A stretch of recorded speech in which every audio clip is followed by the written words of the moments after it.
සුබ දවසක්. මම අර්ජුන වික්‍රමාරච්චි. මම බලාපොරොත්තු වෙන්නේ යෝග තුලින් ඔබේ ශරීරය තුල හැදෙන බෝවන බෝ නොවන රෝග ව්‍යාප්ත වීම නැත්තම් පාලනය කරගන්න ආකාරය කියලා දෙන්න. යෝග ආසනවල තියෙන යෝග ආසනවල යෙදීමෙන් ශරීරය ඇති වෙන නිරෝගී බව කොයි විදිහටද ඇති වෙන්නේ කියලා පැහැදිලි කරලා දෙන්න.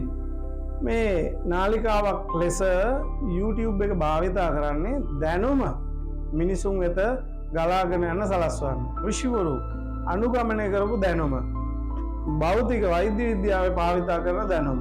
ඊටත් අමතරව ප්‍රායෝගිකව මගේ අත්දැකීම 35 වසරක අත්දැකීම. මේ අත්දැකීම මත මම උගන්වද්දී මිනිස්සු දියවැඩිය රෝගීන්, ඇදුම තියෙන රෝගීන්, මේ වගේ බොහෝ බෝනවන රෝගීන් මට මුණ ගැහුණා. ඒ අයට මම යෝගාසන භාවිතා කරලා සුවපත් බව ඇති කරගන්න කොයි විදිහටද පුහුණු වෙන්න ඕන කියලා කියලා දුන්නා. මම බලාපොරොත්තු වෙන මේ තුලින් එකින් එක ක්‍රමයෙන් සියලුම රෝග සඳහා චිකිත්සාවක් විදිහට සුවපත් බව ඇති කරගන්නේ කොහොමද කියලා.